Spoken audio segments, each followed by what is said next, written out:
I'm Drew Frampton, and for over a decade, I've been in the mortgage industry. In other words, I put people in debt for a living. My clients range from tech CEOs to mailmen, and it's given me the unique opportunity to see the financial underbelly of Silicon Valley. I spent the last month renovating my garage and setting up a podcast studio to give you an inside look of the Bay Area. I'm Drew, and this is my garage.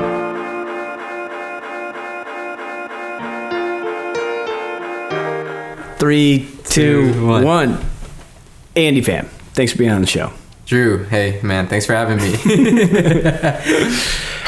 Okay, so not only you're originally from Texas, but even before then, you were born in Vietnam? Correct, born in Vietnam. Lived there till I was about 6 or 7, and then moved to Texas, where I pretty much grew up most of my life. Yeah. Awesome.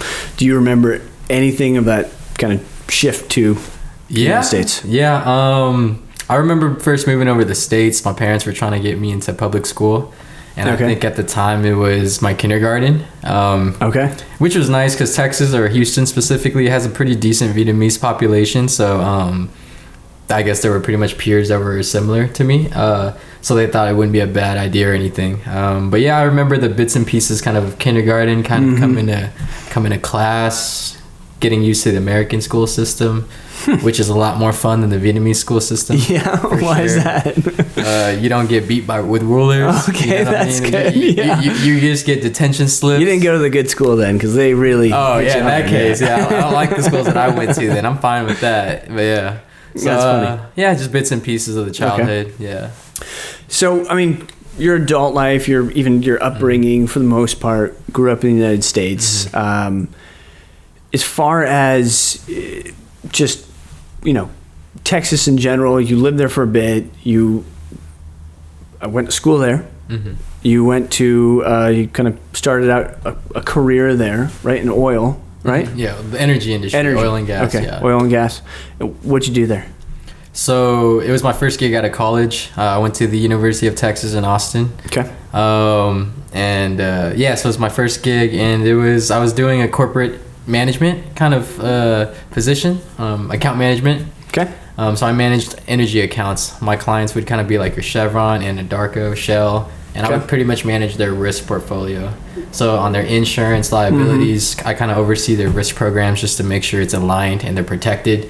Especially being in Texas, where we get hurricanes pretty much 6 months of the year. Right. That's a pretty big concern for most of our clients. So we just make sure they're protected, worst case scenarios, all that. Yeah. Okay. So how does that translate to what you're doing today?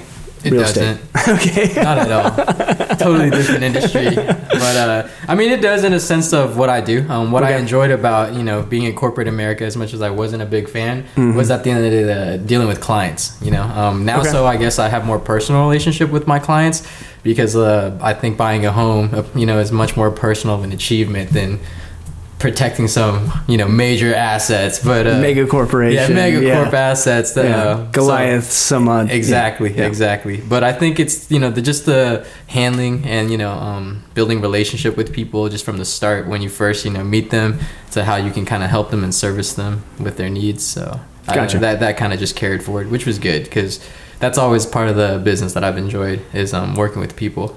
Okay. I feel like real estate in general would be a lot easier, not as much fun, but a lot easier without people. I don't know if I'm supposed to say that, but I appreciate the real estate agent who actually wants to get involved and really just love on people, because that's for me, I definitely like people. But sometimes it's can we just deal with that and just get the deal done and we'll figure out the emotional side. My wife would kill me right now for saying all this, but it's sometimes I'm I just don't want to deal with all the kind of human aspects of it. I want to just robot kind of thing. So that in some ways kind of opens up, just what a real estate agent does. So you backing up, you moved from Texas to Bay Area. And in that whole kind of shift. You went from corporate America in Texas to Bay Area, self-employed. Entrepreneur. As we would like to call it, yes. Real estate kind of guru. So that's a huge change. Yeah. Why'd you do that? Well, I did it because I just wanted to do something new. Fortunately, I was given that opportunity back home, with the job right out of college. So I took advantage of it. I built and developed business skills, business skills that'll be important whatever industry or business you're in. So that was great. But then after, a couple of years, I just realized, okay, I don't think this is something that I can wake up to every day any longer. And then fortunately, I was able to pay off most of my student loans, my debts, which basically were the shackles, So I don't have a mortgage yet. But anyways, after I felt that heavy burden being lifted, I was like, okay, well, hey, I'm still fairly young. Might as well do something, chase my dreams, so to say. And I felt like the West Coast was just a good calling. Sure. There was industries here, the entertainment industry, for example. When I first came here, before I came here, I thought I might be involved in something with entertainment. Okay. With something like, let's say, be like a celebrity agent. Like basically manage talent. Okay. Because I watched the show Entourage, and one of my favorite shows in the world. Who wouldn't like to be Artie Gold? You know what I mean? So okay. And and there goes again with dealing with people. Like I think that's what I really enjoyed with any type of work. And then cannabis industry, I wanted to get involved in that because even though California was kind of slowly making its way, I guess, towards the laws and legislation. Sure. I mean, you had states like Colorado and Washington who's had a good head start, and I felt Absolutely. like it boosted their economy tremendously. And that's why now California is realizing like, hey, we have the best stuff, so why aren't we building off of that, taking advantage of that? So I mean, but sooner than later. But anyways, I wanted to be kind of involved, maybe just kind of like pioneering, being a part of something. I think California just had a lot of opportunities that interested me. And without having any more shackles, I felt like this is the time to go. Don't get me wrong, I didn't think I was invincible, but it was like like I said, you might as well take this chance now. Do it now. You may never have that chance again. Yeah. And then real estate fell into my lap, so that was kind of the wild card. Why did it fall in your lap? So I was just when I was visiting here, I was just kind of networking. I met some of my friends up here, and they introduced me to some of their friends. And one of the guys was a really successful realtor up in San Francisco. And he knew that I was kind of figuring things out, but he knew that I wanted to be in the West Coast. Okay. And, we were just talking about kind of lifestyles. And then he told me his day-to-day lifestyle being a realtor. Take the jumbo jet to work. Take the jumbo jet, Then exactly, and the lack amount of work, actually. And then when he was telling me kind of his day-to-day, it kind of clicked because it was like, okay. You got the people. You got the people, and it sounds like there's no certain hours that he's working, like it's basically, it could be 12 to 12 for all that matters, but he's always on the go. Right. His cell phone is glued to his hand basically because, at any moment, any deal can happen or not happen. So, by the way, the people who say, oh, real estate's amazing, and they make it sound like they don't work a lot, I don't buy. Yeah. No, it's like, they love what they do, so they they might work at 12 and then work till midnight, but they're still working a ton. It's just they love what they're doing. And so this guy, he was telling you all about it, and he kind of showed you that he kind of like opened up the kimono and he said, okay, look, this is what it's like. And then and then I thought about it. I really didn't think about it because I watch HGTV here and there. Fix and flips, $1 million listings. It was always intriguing to me. Especially the showing aspect. Kind of like the selling part. Sure. Because I've always kind of liked sales is a pretty big deal. It makes businesses go around. Absolutely. It brings in business. It keeps the blood going. But anyways, I always had an interest in sales, and I didn't know what to sell.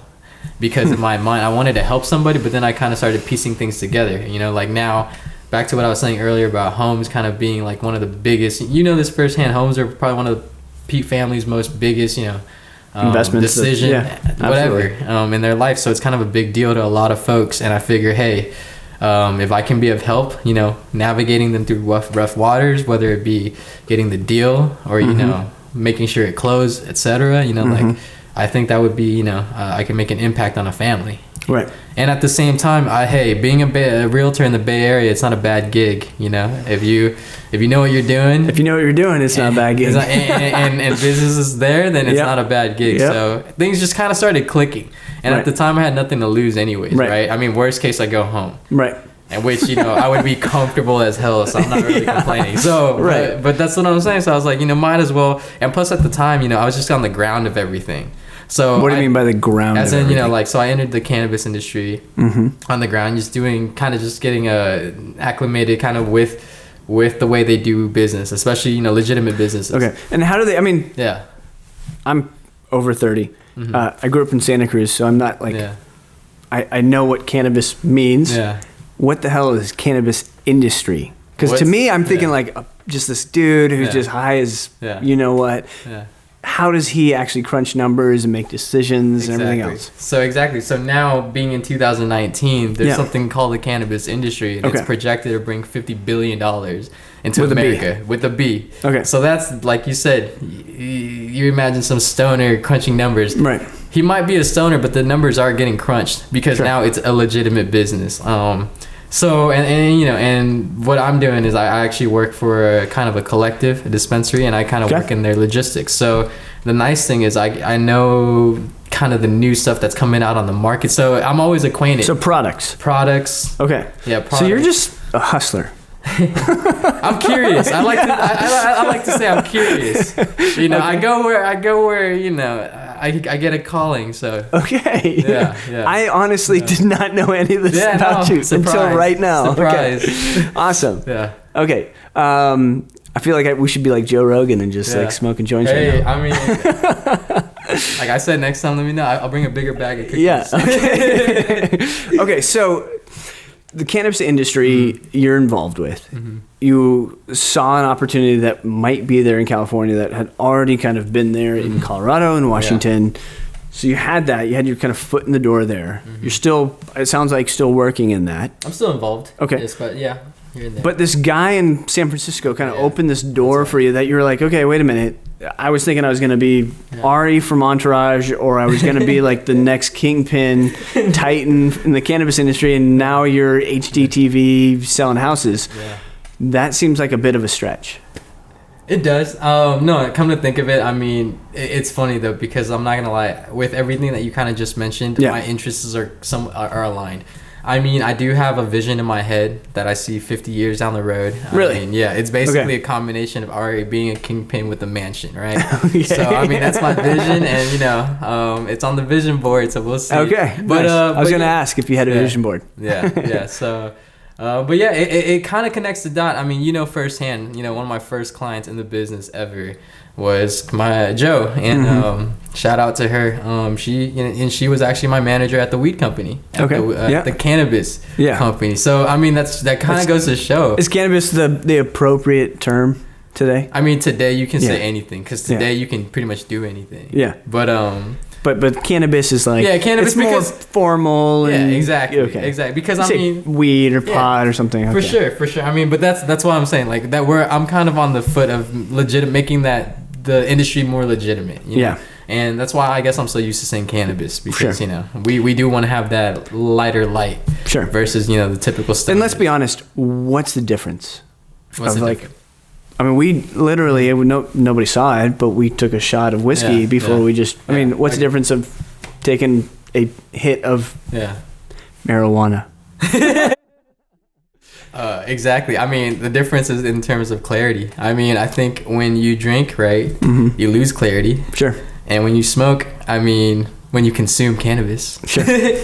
Well, I don't know about others, but actually mostly others and myself, it's I gain clarity sometimes. Yeah. Okay. Everyone's different. Disclaimer. Everybody's different. I honestly, so I grew up in Santa Cruz. I have certainly had my past with cannabis. It just doesn't do anything for me today. It's not like, I mean, I partake in it from time to time, but it's not like honestly, it's not a big deal. No, it's sure, if like others are smoking or taking edibles or something. It's like, okay, maybe not. It's, I mean, back in the day, it was like the thing for me, but not necessarily anymore. So I'm curious. So I want to get back to this. You're in the real estate industry now today, yes? Correct. Okay. I'm like, you can just be like, I don't know, but I'm curious because I've seen this in my little spectrum of the world, but I'm curious on yours, being cannabis, people, real estate. Is there a niche market for cannabis and real estate? I think anything cannabis right now can be a niche market. Okay. Prime example, pet supplies. You had the word hemp, pet supplies, pet food, supplies, pet food, pet formula, whatever. We're talking real estate and cannabis. Yeah, but you asked, can cannabis be a niche? Okay. In real estate. Yeah. My answer is cannabis can be a niche in anything. Example, pet supplies. So if it can be a niche. What do you mean pet supplies? Nowadays, the dog food that you used to give old Turbo. Yeah. Now they can add hemp or canna, like canna oil. Boom. Now what is canna oil? It's basically derived from the actual plant. So with the plant you get. So you're getting your dog high? You can technically it's actually more on the medicinal. Yeah, it's actually more medicinal because it's very natural. The herb CBD. Okay. Yeah, and that makes you. That helps with the medical ailments. Yeah. Okay. Yeah. It helps with medical properties. THC is what gets you high. Sure. But, okay, so you're not getting your dog high. You're giving them CBD. I'm saying there's stuff out there that people have formulated in labs. There's clothes can be made from hemp seeds now, and that's a niche of its own, right? I mean, even with take away the actual material, you can just draw, companies like clothing brand Huff, they've basically built their business and brand on basically weed apparel. Sure. And that's what I'm saying. Because it's weed, you can't have. And is Huff the one that has you have a little drawstring and they have the little thing that you can smoke out of the drawstring? Is that something? Actually, I don't know. I think I know what you're talking about, but I don't know if that specifically I feel like that can be made anywhere. I don't think there's a patent on that one yet. But you want. But yeah. So back to the real estate, I do believe so. Because I saw a listing recently. It was up in the Santa Cruz Mountains, and it was a bunch of acreage and probably didn't have anything else going for it. I don't know. But in the little listing it said, could be a vineyard, could be a weed operation. Who knows? I mean, yeah, that's right. They're catering to the audience because they know, Santa Cruz, as you may know, I feel like the people there, they have a different type of view on it. Much more positive, much more, Sure. Yeah. Everyone's a farmer there. Exactly. They just farm a different cash crop. Exactly. Yeah. So I think I guess more so on the commercial end, right? Because I feel like now, because licensing is available to businesses that want to go into that industry, as long as as long as you do it legitimately, right? You get the license. The next step after the license is you get the facility, and I guess that's where real estate is a huge role, right? Because with real estate, you have to just in the residential side, it's basically what the buyer wants. Right. This is what the buyer wants. Check. Let's make the deal happen. Sure. Well, I feel like in the commercial space, especially if we're talking about cannabis, if you want the cannabis space, it has to adhere to all the local bylaws, city ordinances. From what I understand, it's very complicated. It is. I mean, that's what I'm saying. There's a huge barrier to entry. So, it's not easy. I mean, you definitely have to have a big pocketbook if you want to be a player. Right. I mean, but this is kind of the time because you don't want to, if you have the capital and you have the interest, then it's like if you wait 5 to 10 years, everything's just going to be even more expensive and harder to get into. But I mean, so now with real estate, tying it back, I'm not a residential agent, commercial broker, but I mean, just kind of being aware of what's going on because I am somewhat part of the industry. I see a lot of big plays, big moves happening, especially, because laws can change any day, right? Whether it be stricter or looser. Right. But there's definitely a future. So you see things changing in the real estate market because of the cannabis industry. Well, changing it not necessarily just because of it, but for it. And it's just certain sectors. It's not like warehouses might change. Warehouse spaces, big acreage might change. Things like that. Yeah, I mean, mostly on the commercial end. Gotcha. Okay, so residential. Hopefully, I mean, honestly, I've seen rentals where people bought homes and the rental turned out to be like a weed operation. Exactly. And they did a bunch of weird things with the electrical and they're, just like all the windows were tinfoiled for some reason. I don't know why. And it costs a lot of money to kind of rehab it and bring it back into like a typical home someone would want to actually rent. So maybe that now moves over into a more legal space, and they're not doing that kind of operation anymore, which would be great. Okay, so let's get into the real estate side of things. So you're here as a real estate agent in the Bay Area. I've interviewed a couple of others. I think there's like maybe a couple hundred more, maybe a couple thousand more real estate agents. I think so. We're all family and friends. Okay, so there's a lot of real estate agents in the Bay Area.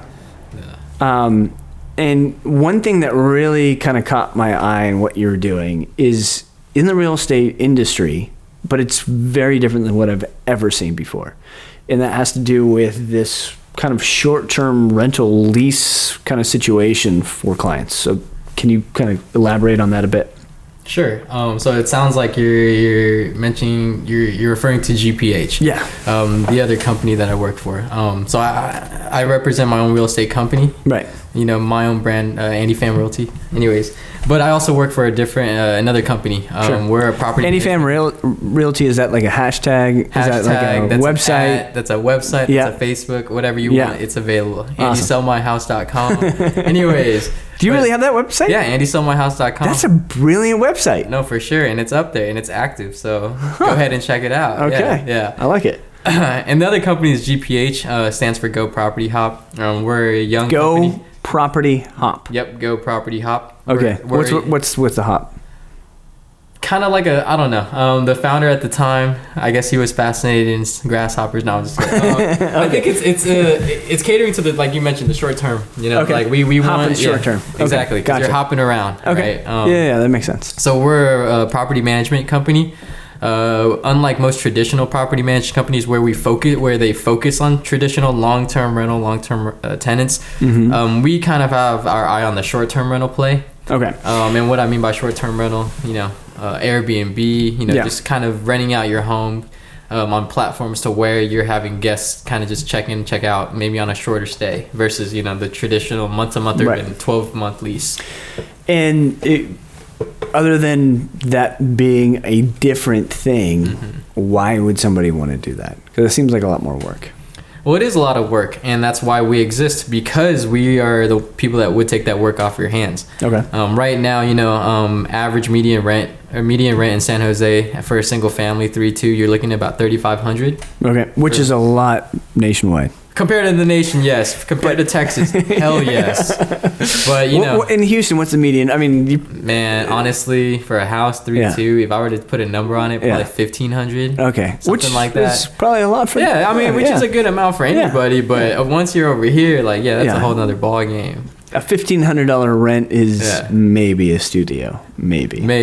Yeah. Closer to a bedroom/studio. Exactly. Yeah. So $3,500 long term. We're talking 12-month lease. Exactly. You sign something. You put a security deposit down. You've got tenant rights. But you're not finding a new tenant every 2 days. Exactly. And then, like you said, tenants, right? Don't get me wrong. I'm in the industry, real estate industry. We focus on, the goal is to find people housing. Right.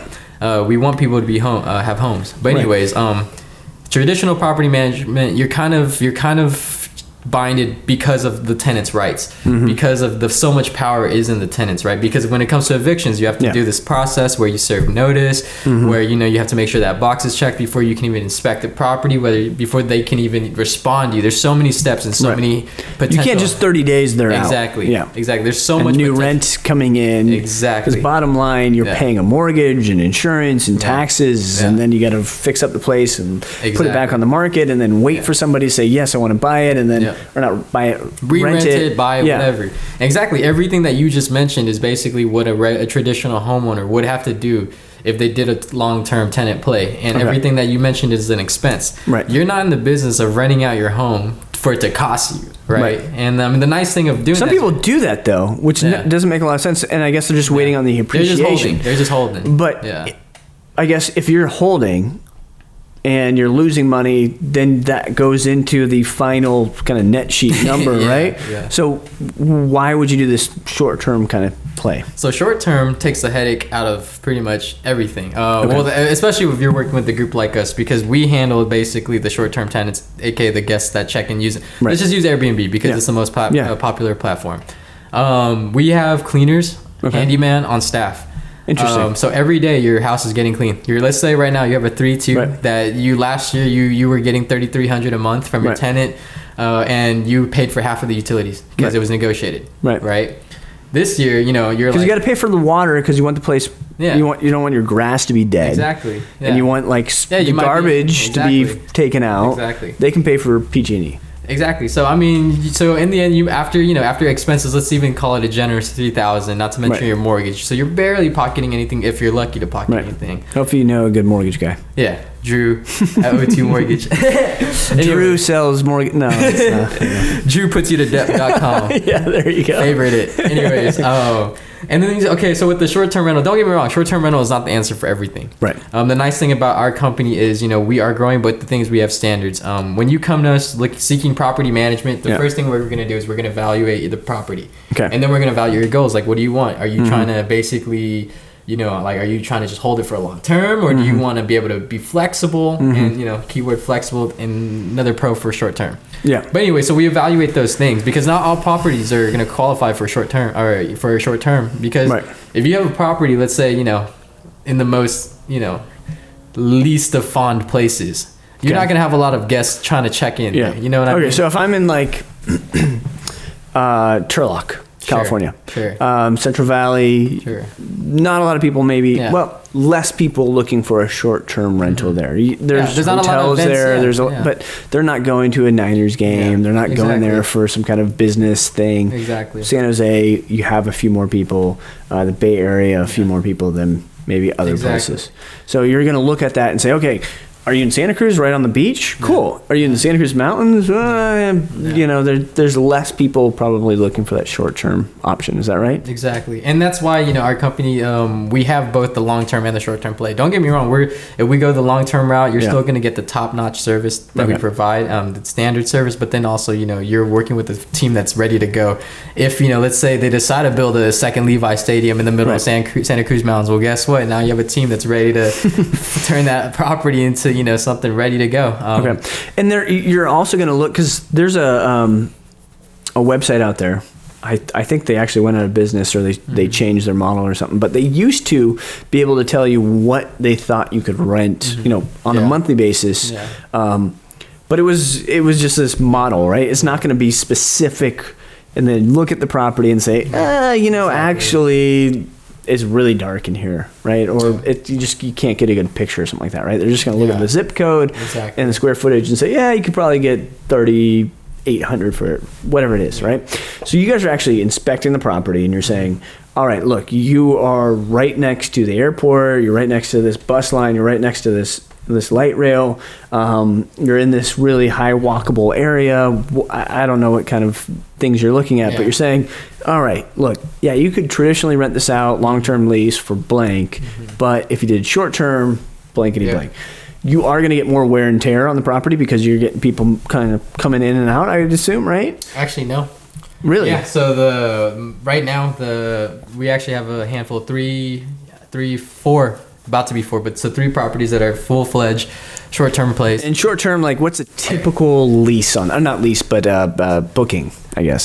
So it kind of depends on the home. Okay. So let's say one of our homes will just do room rentals. Okay. So or you have the option of renting the whole house. How when you go to Airbnb, you get to decide private room, whole house. By the way, I feel really weird renting out a room. Yeah. But apparently a lot of people do that. Hey, I mean, when I go, I rent house. Like, when I do trips, I don't want to, sleep with some stranger. No, exactly. But, hey. I'm married, so that's why. Wait, are we still on? But that's kind of my point, man. Right. I mean, that's why, now you see a lot more kind of short-term opportunities pop up just because not everybody can kind of afford to, do the whole thing. And you may be just, crashing there, yeah, right? Exactly. I mean... Okay. Put it this way, for $60 a night, you can go to Motel 8 or whatever is actually about $80 a night now. Versus just sharing a nice clean room. $50, $45, $50, $60 if it's like a game going. And it might be a better place. So if it's a GPH property, it will definitely be a better place. No, I'm dead serious. I can attest to that. Okay. You know? But yeah, I mean, but location-wise too, because a Motel 8 is going to be like right off the freeway. It's not going to have a very good walkability. Where this place might be like right downtown, close to the stadium, close to something. So I mean, our primary focus, which is why I think even though we're a young company, we're fairly successful so far, is that we're making our guests feel like they're a home away from home. You know, whether they are centrally located downtown or even, you know, maybe a little away from the city a little bit. I mean, either way, you know, we want you to have those clean sheets. Right. We want you to be able to, you know, cook freely, conversational freely with like strangers, whatever, you know, like just be comfortable knowing that, you know, just while you're staying at our property. Right. And because ultimately that's going to bring you back.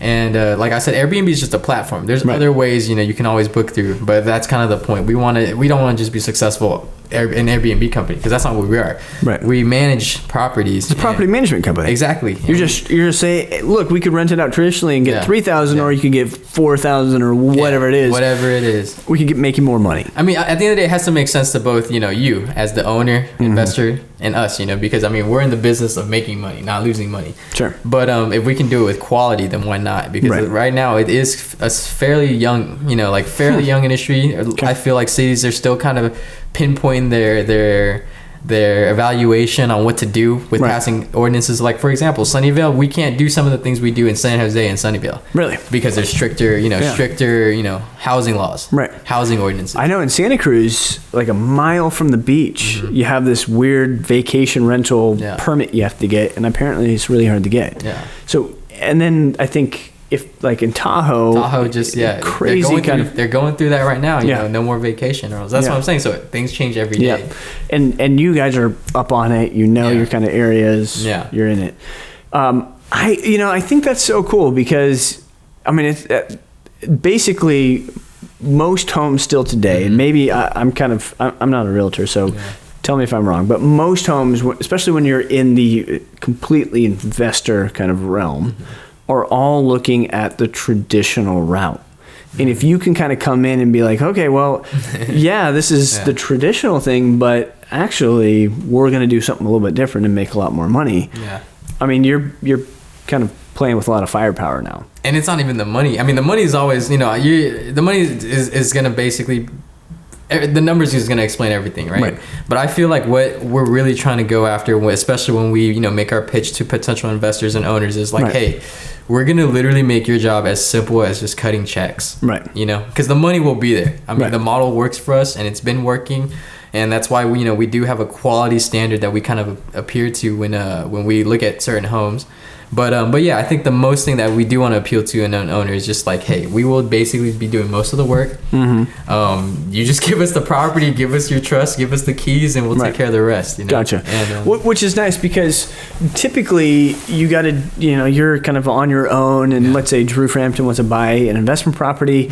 Okay, I've got a down payment, and I've got a good credit score, and I can qualify. Great. Well, now I'm shopping around for a home, and by the end of it, I'm like, okay, well, I've got a day job. I can't go and fix a leaky toilet. That's the last thing I want to do. So now I'm going to, you know, maybe break even if I'm lucky, especially in the Bay Area, because everything, you know, people are just doing the appreciation play mostly. So I'm going to buy this home, and I'm going to like just hope and pray I get a good tenant who's not going to trash the place. And I'm going to hold on long enough to get that appreciation, sell it, and hopefully make tons of money, right? It seems like most people, that's what they're doing, right? To actually break even, though, you got to put a ton of money down. And then you're getting paid. I mean, rents are high here. I mean, we talked about what the typical rent is. But even so, with the home prices, you know, you got to put a lot of money down. If you can hack that a little bit, and turn that rental from maybe $3,000, $4,000, $5,000, whatever it is, and you can be very certain on kind of the returns. You probably take a little bit more risk, because instead of having that guaranteed 12 months of payments, guaranteed probably. And that's the thing, exactly. If they pay you. Exactly, and that's where the eviction stuff comes in. And that's a headache of its own. Absolutely. Attorney fees, etc. So yeah, don't get me wrong. When we after we view the property, if it makes sense, what we do is we do an analysis. You know, we look at how many bedrooms you have, your layout. Right. We, like I said, it might not just be for you. It might maybe for this home, we might focus more towards corporate housing. Right. Especially being in Silicon Valley, where you have so many tech companies and so many new people coming in, staying temporarily, figuring out what they're gonna do in the next 2 months, etc. I mean, there's just a lot of people that are just literally looking for a short-term stay. Right. And even people that work for corporate gigs or tech companies, that need just short-term housing. Yeah. But yeah, so we do the analysis, and then we present you the numbers so that you have an idea, so that you're not going in completely blindfolded. You know that yes, there are going to be certain investments that you may have to make here, and here. Mm-hmm. But hey, these are the expenses. But on we base stuff on an occupancy rate, because we know that it's not going to always be 100%. Mm-hmm. Like you're not always going to have that room, that bed fully occupied. Right. But based on our history and based kind of on what we've seen in the area, but mostly our history, because now I think we have a decent enough track record to where we have a history to kind of baseline. So based on that, yeah, we present you the numbers. If it makes sense to you, then hey, let's do it. And if it doesn't, then maybe there is another route that we can entertain. But usually if your property qualifies for a short-term play, and we definitely try to push it, because at the end of the day, you're an investor. Right. You're not living in this house. Yeah. Like unless you're trying to sell it, or like immediately, even in this market, I feel like you said, a loophole per se, right? I think something like that is the perfect opportunity to allow you to kind of just chill out in this market to see what's going to happen. Right. And then maybe 6 months later you decide, hey, it's the time to sell, or hey, it's the time to gift, whatever. It'll be available for you, versus if you do a traditional long-term tenant, you wouldn't be able to do that. Right. So it does allow you that flexibility that I mentioned earlier. Yeah. Okay. I think that's brilliant in a lot of ways. It's not for everybody, like you said, right? And it's not for every property. Exactly. But for those that it is, at least you have that option. So, okay, so let's get back to Andy,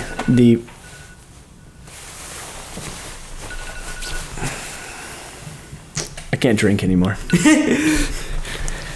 8 o'clock, it shuts off. Oh, wow. Yeah, okay. Dang, no last calls? They don't do last calls in California? What's going on? All right, so let's get back to the Andy real estate guy. Andy Pham Realty. Andy Pham Realty.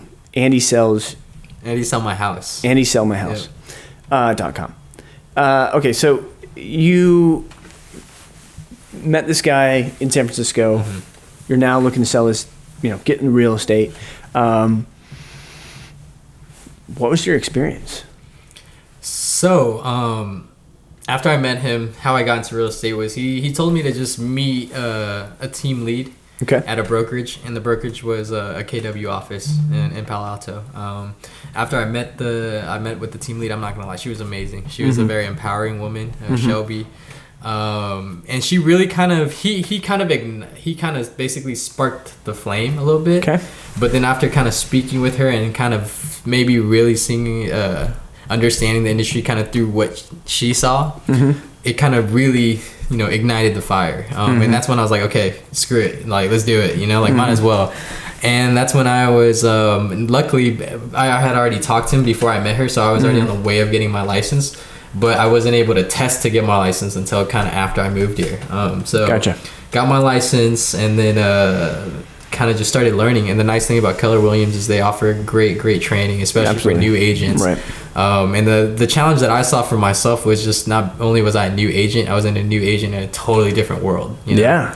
Like, I mean, different area, different pocketbooks, different wallets, man. Like, it's just like, it took me a good 2 or 3 months to realize, okay, this house is $800,000. This house is $1 million. Not the $250. Not the $199 special. No, the $800 special. Right. And that's a great deal. And that's what I'm saying. That's why they put the word special on these listings, Drew. Man, like, these realtors, they really know how to sell them. But so it literally took me a while to get acclimated, because it was like not only new areas, just like I had to really just change my understanding, right? Because this is like I said, a new world. It's not just a new spot. It's literally a whole new world. People do things a little bit differently here. Okay. How so? I've only been here, so I don't know. Yeah, that's true.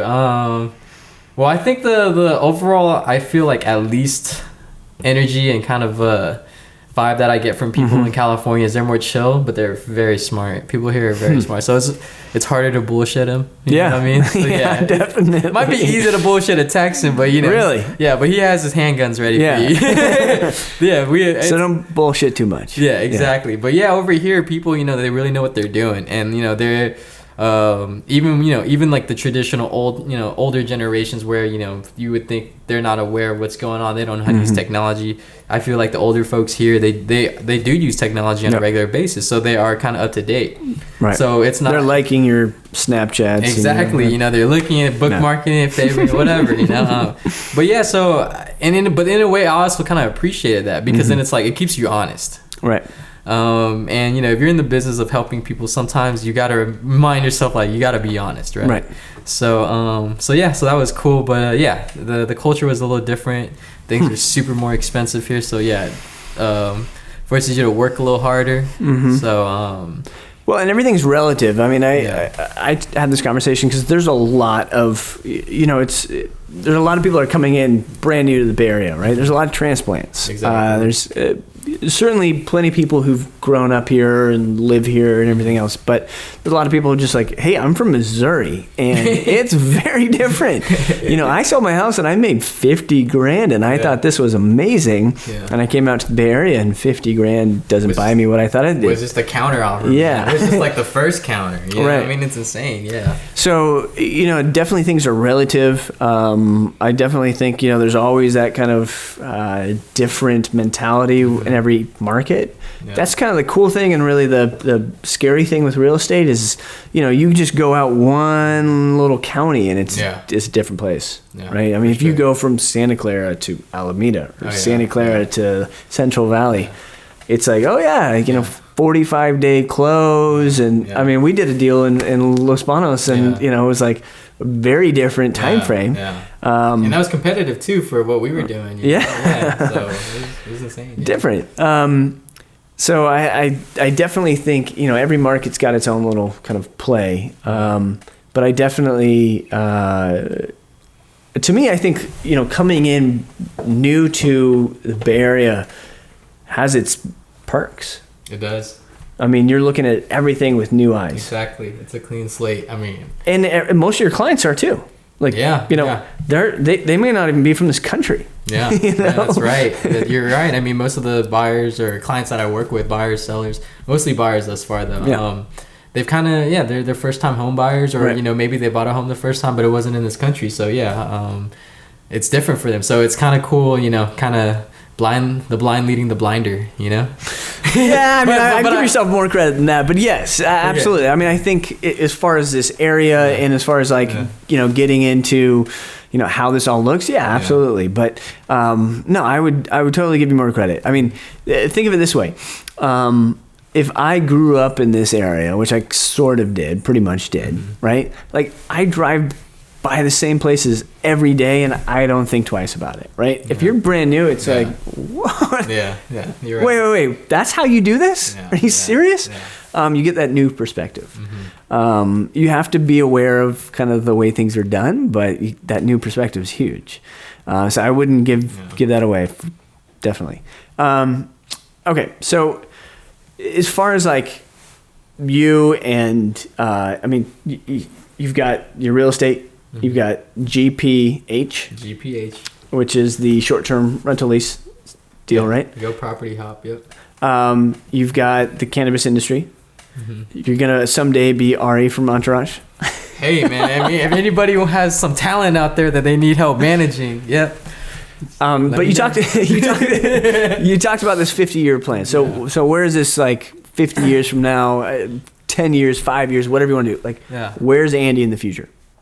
Well, I mean, if Andy's still kicking it, then I'd like to kind of still be involved with everything, because the nice thing, I mean, it's only been basically going to year 2, finishing my second year being here, right? But so far, being here through the ups and the downs so far, the industries that I'm involved with, I really still enjoy them. Yeah. I mean, even there's a weird buzz here, right? It's a weird. That's what I'm saying. Like the people here, the environment here, it has its effect on me, at least. Yeah. So yeah, in 50 years, I still, as of right now, I definitely see still all that in the horizon, but probably more so, 50 years more advanced, because right now, at certain parts I'm at the ground level, but at the same time I do see so much potential. Real estate, for example, real estate and cannabis, and let's even throw in entertainment, right? Like I want to work with investors who maybe want to build a brand, who maybe need commercial spaces, or just brokering deals to make stuff like that happen. And the nice thing about being in the real estate industry is your clients, there's no such thing as, I only work with X clients. I could be working with somebody and they could be being in Silicon Valley, they could be a tech executive or just a tech person, but then also my next appointment could just be like a kingpin, like you had mentioned, right? But obviously we would not do anything illegitimate anyways, and then so forth. So the nice thing is being in this industry, the best part is real estate, it allows you to work with so many people of all walks of life. As long as they want to buy or sell or invest, rent, whatever, and I can provide service, then I will. And and maybe our paths met not just because I can help them through real estate, but maybe our paths met because maybe there's a certain business aspect or something that we can do business together, that I can help push them forward if it pertains. Well, not to I don't know. I work with lots of real estate agents. You're a fucking hard worker, and I like that. I really like it. And that's really cool about, you got this person who's like, wait a minute, wasn't this a kid that just moved here and now he's got 3 clients that he's working with in different deals, and he's emailing me at midnight. That's your that's noon to noon, right? That's my primary working hours. I'm in bed by 9, but hey, but you still read them. I know you still read them. That's the best part, man. That's the best. Man, so I dig that. I love it. I love that. I was talking with somebody else, and when I got in the industry, it was all gray hair. I was the only person, even semi-young, right? And now I get all these new people coming in, and some of them just think it's going to be just this wonderful, easy job where you just kick back and you drive a nice car and you show people homes. It's a lot of work.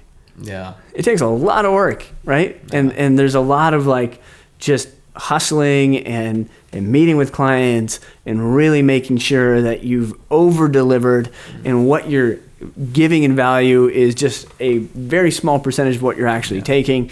Sometimes you do the math and you're like, I might have made minimum wage. I don't know if I did or not, but anyways, it was worth it.